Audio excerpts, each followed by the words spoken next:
Hey Eagle fans, I'm Thomas Mott. Welcome into Philadelphia Eagles Now. Today, you see the title of the video. Let's jump into 10 targets the Eagles could look at number 6 overall in the upcoming 2021 NFL Draft. We know Philadelphia is going to have all eyes on them this offseason. They already do, but really, you get to the draft here, number 6 overall. Where will they go? Who could they take? I'll give you 10 options here, starting from 10, working my way all the way down. Of course, draft needs. We talked about this in a video over the past couple of weeks. I think wide receiver is number 1. Linebacker is right there, really 1B. We put it at number 2, though, on your screen. Defensive end is a big question mark. Obviously, Derek Barnett, does he stay or go? Can Josh Sweat stay healthy? Then you get back to cornerback, opposite of Darius Slay, and finishing up with offensive line, especially if Travis Kelce were to leave. Center becomes a real question mark for Philadelphia. But really, the main focus here for the number 6 overall pick will stem from one of the top 3 on my draft needs list. Wide receiver, linebacker, and defensive end. And we're going to get into, again, starting from 10, going all the way to 1 on who they could take to fill these positions of needs at the number 6 overall pick. Before we keep going, though, plenty more draft coverage and really draft videos in the coming weeks and months here on Philadelphia Eagles Now, so make sure you guys are subscribed for that. We're going to do mock drafts. We're going to look at second-round draft picks, look at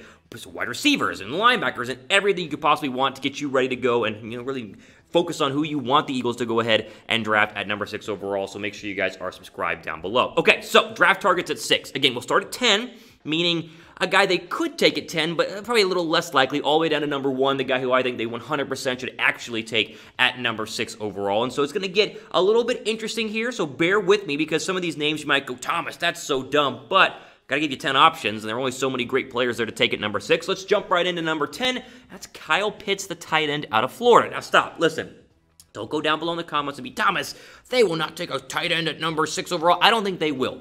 But the Eagles have done weird things to the draft before, and they've taken players that all of us don't want them to take, and Kyle Pitts could be a very good example of that. If you are going with, and Howie Roseman does this a lot, GM of Philadelphia, I want to take the best player available at number 6. There's a very real case that it could be Kyle Pitts. He's the best tight end in the draft class. I mean, one of the best overall players in the draft class. Probably the best tight end to come out of college football in the past 10 years. I mean, the guy is legit. And, of course, the question marks of Zach Ertz in 2021, paired with Nick Sirianni liking 12 personnel, 2 tight end personnel, means maybe they go for a guy like Kyle Pitts to pair now with Dallas Goedert, you would assume to be his tight end number 1. Now, let me just say it right now.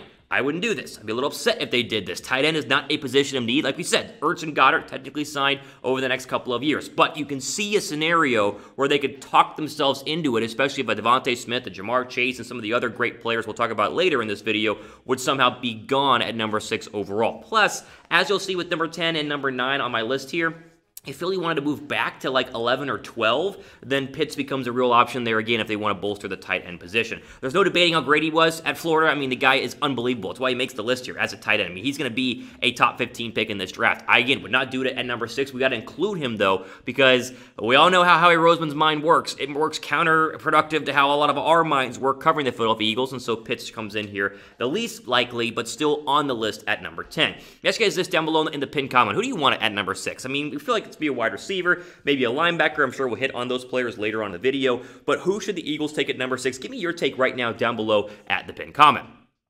Okay, number 9 here, we go to Jaylen Waddle, the wide receiver out of Alabama. Again, 6 feels too high, but let's say they just have to get a wide receiver and they're convinced they're going to get a wide receiver, and let's say Jamar Chase and Devonta Smith are both gone. I saw a mock draft saying Devonta Smith goes number 2 to the New York Jets, which I don't see happening, but, it's mock draft season, so there's a very real possibility. So, in my opinion, if that case were to happen, you take somebody else, or you trade back and get Jaylen Waddle at 8, 9, or 10, but let's say they stay put at 6, Waddle is still the 3rd best receiver, maybe even the best receiver in this draft class. I mean, I really feel like Jamar Chase and, of course, Devonta Smith are 1A, 1B, but Waddle is right there with them. He suffered the bad ankle injury, obviously, towards the end of 2020. That'll hurt him a little bit in terms of, is he injury prone? But he is a great wide receiver, and I mean, really, it was one of the better ones at Alabama over the past couple of years until the emergence of Devonta Smith, who came into his own once Jaylen Waddle, of course, went down with his ankle injury. I like Waddle. I would love Waddle if they traded back and got an extra pick. If they went back to 10 and got an extra pick in the future or in the second round,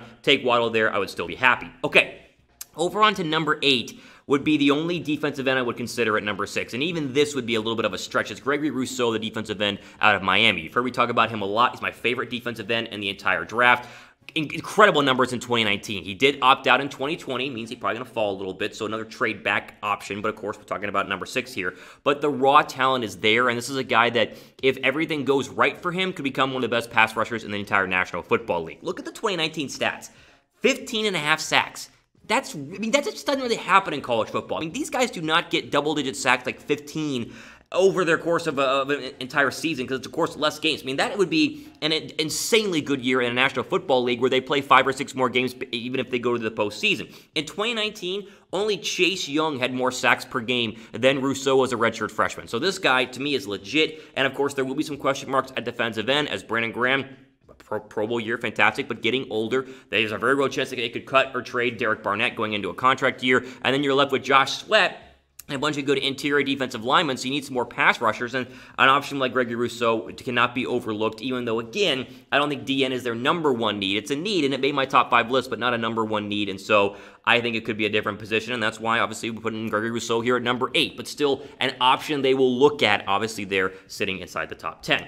How about this question? Offense or defense at 6? Would you rather go for offense, wide receiver, tight end, offensive line, or defense, corner, linebacker, pass rusher, type O for offense, type D for defense down below? Okay, so I want to jump into number 7 here, and this is the only offensive lineman you would consider at 6, and that's Penei, however you say his first name. I believe it's Penei is how I keep hearing it. Sewell, the left tackle out of Oregon. I mean, he is one of the best left tackle prospects to come out of the college football in a long time. He was great for a number of years there. He's had a lot of starts and will be a starter right away in the National Football League. He gave up 1 sack in 2 years at Oregon. Think about that. 1 sack in 2 years. It's unbelievable. I think he's gone before 6. I think the Jets could take him at number 2. The Bengals are at like 5. They could take him at number 5. Teams that have young quarterbacks that want to shore up an offensive line, I think Sewell goes way earlier than 6. But let's just say that the Eagles aren't confident in Jordan Mailata or Andre Dillard, or they just really want to bolster the offensive line because, you know, maybe Lane Johnson retires the next couple of years. Who knows? There still needs to be said that he could be an option at number 6 overall, even though, again, I think the Eagles' O-line with a healthy Jordan Mailata and really Andre Dillard, who currently is the backup but a former first-round draft pick, to me, they're fine. But this is the only offensive lineman I would even consider inside the top 10. There are some other ones that would be, I think, good later on, but you could get like an Alex Leatherwood in the second round from Alabama. So I wouldn't go with Sewell, excuse me, at number 6. We have to mention him because he is unbelievably good, and so there's always a chance of, kind of with the Kyle Pitts scenario, if they want the best player available at number 6, they might just take him and shore up the left side of the offensive line for the next 15 years. Okay, before we keep going, quick shout out to our friends at BetUS, getting you ready to bet on the Super Bowl. Chatsports.com/EaglesBet is the promo code you need to use, along with the link you need to use, along with the promo code Eagles125. As the Super Bowl betting odds are officially in, currently Kansas City are 3.5-point favorites. The over/under 57, expecting a lot of points here in the upcoming Super Bowl. But what you really should be doing right now is signing up with our friends at BetUS. Put your $100 deposit down. Use the promo code Eagles125 and get in on some of these Super Bowl prop bets. I mean, if you've never bet on a Super Bowl, the amount of different bets you can do is unbelievable. Like most passing yards, first touchdown, most touchdowns, first catch. I mean, you can bet on almost everything in the Super Bowl and win a lot of money and have a lot of fun as well. I mean, like a coin toss, length the national anthem, you get really crazy with your bets here overall. And so jump in on this because watching the Super Bowl is one thing, but watching the Super Bowl and winning some money is a whole different experience. So bet on the game. I'm going to be doing it with BetUS. You guys should be doing it as well. All right, into the top 6 here, which becomes a little bit more, I think, likely in terms of who Philadelphia could take at number 6. Let's start with Jaycee Horn, the cornerback out of South Carolina, coming in at number 6. This is a guy who, in my opinion, will be a top 12 overall pick. You might reach a little bit at number 6, but if they really want to shore up the backside of this Eagles secondary, which new defensive coordinator Jonathan Gannon is a former DB guy, he's a DB whisperer, maybe they give him the latest cornerback from South Carolina. Great size, great movement. His dad was Joe Horn. I remember watching Joe Horn play with the Saints years ago, the wide receiver. I mean, so great in terms of NFL bloodline overall there, and great at breaking up passes. His one struggle and his one knock, of course, is interceptions at South Carolina, and that was something you wish you could see a little bit more of him. That's why he's lower on my cornerback list behind other guys we'll talk about here coming up at number 5. But as you look at the Eagles' DB depth chart, you're going to lose some of these guys. I mean, Roby Coleman, a free agent, LeBlanc, Jacquet, Riley, these are all free agent cornerbacks right now, and the question mark really is, do you trust Devontae Maddox to be a starter opposite of Darius Slay? Like, Slay has one side locked down. You want to lock up the other side? You could go cornerback, and Jaycee Horn is obviously an option. Probably another trade back option, which becomes a real possibility. I keep mentioning it. Philadelphia goes from 6 to 10 because someone wants to come up and take a quarterback. They will have a lot of these players still available because you expect 3, maybe 4 quarterbacks inside the top top 7, which means, you know, these guys are going to fall, and then a run on wide receivers. Who knows? We put Jaycee Horn there at 6. All right, I think this cornerback is better than Jaycee Horn. That's why he's number 5. That's Caleb Farley, the cornerback from Virginia Tech. He did opt out of the 2020 season, but the athletic traits are literally prototype of what you want at cornerback. To me, he's the second best cornerback in the draft. Patrick Surtain, we'll talk about a little bit later on in this video, but he's one of the great shutdown cornerbacks in college football. He only allowed 5 catches on 27 targets of 10-plus yards in 2019. Like, people just didn't throw his way. He was just that good. So, again, do the Eagles need a cornerback? I think that they do at some point in this draft. Do they need to take someone at 6? Maybe, maybe not. I think linebacker and wide receiver are bigger needs, and obviously those are coming up in our list here. But if you wanted to go corner at number 6, you start with Jaycee Horn, and then you work your way up to Caleb Farley, and then, as you'll see here in a couple of picks, Patrick Surtain. Okay. The one linebacker you would take, and there is only one you take inside the top 10, is Micah Parsons. Again, the linebacker from Penn State. He opted out of the 2020 season, meaning he might fall a little bit and could fall to 6, because I've seen mock drafts of him going as high as number 2, because he might be the greatest defensive player in this draft. I mean, people love this guy. Consensus All-American in 2019.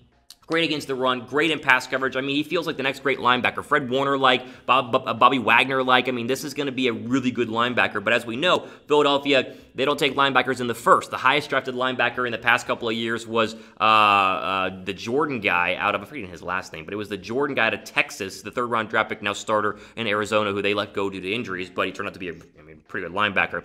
Parsons is great. I would obviously be happy with Parsons at number 6 overall, because the linebacking core in Philadelphia is young and iffy. I mean, I think we saw some bright spots, but I'd like to see a little bit more out of that. And you could lock the linebacker spot up for the next decade by getting the next great Eagles linebacker, probably the best one Philadelphia has had since D'Amico Ryans or Jeremiah Trotter. I mean, this guy is good, and he's here at number 4 because, again, there is only one linebacker you look at. Parsons is that. There is not another linebacker you take in the first round. The rest would be second or third round guys. So maybe you wait. But if you want to just for sure lock down linebacker, Parsons is obviously the pick. And that's why he comes in here at number 4. Now, I like linebacker as a need higher than cornerback. But in terms of cornerback, as we talked about, there is only one that is the best in this draft. It's Patrick Surtain, the cornerback out of Alabama. Number 3 on my list because he's the best cornerback prospect to come out.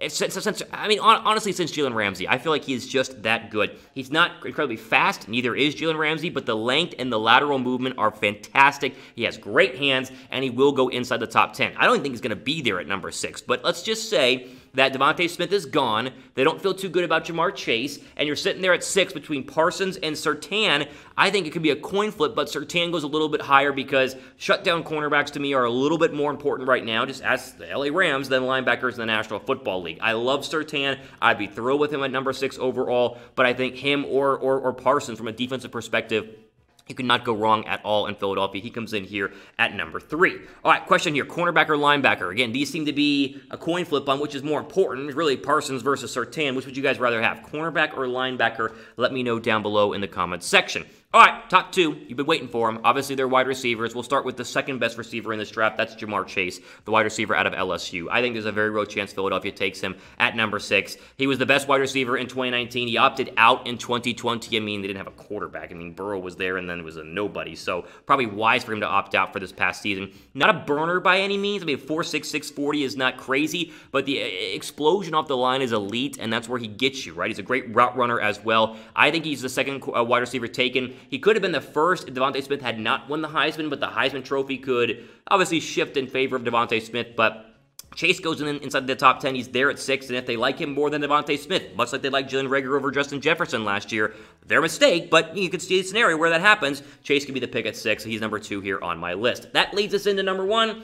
You guessed it. It's in the title. He's my favorite player in this draft, the one that I want Philadelphia to take 100%. Devonta Smith. I mean, the wide receiver out of Alabama, the Heisman Trophy winner, is everything Philadelphia wants and everything Philadelphia has needed the past couple of years. You can shore up the wide receiver spot for the next couple of years if Devonta Smith is the pick and turns out to be even halfway decent compared to what he was at Alabama.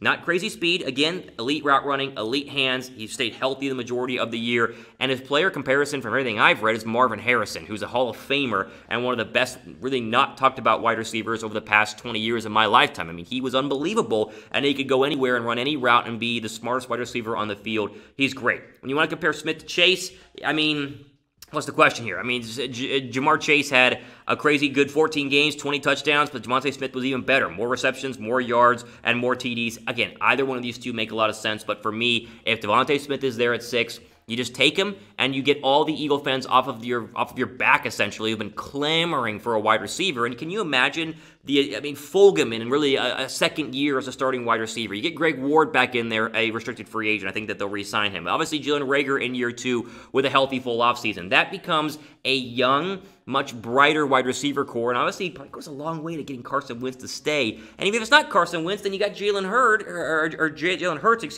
who would probably love these wide receivers as well. So either way you go, I feel like Philadelphia has great options. I think anyone inside this top 5, Farley, Parsons, Surtain, Chase, and Smith would be home runs. I could be excited about all 5 of them, but anyone in this top 10 could be a real possibility, and that's why we brought you guys the video here today on Philadelphia Eagles. Now, final question again, if you haven't got your typing name in yet down below, obviously pick from the 10. Who should the Eagles take at number 6? Let me know in the comment section down below. Ultimate for today on Philadelphia Eagles Now. I'm your host, Thomas Mott, signing off for the rest of your day.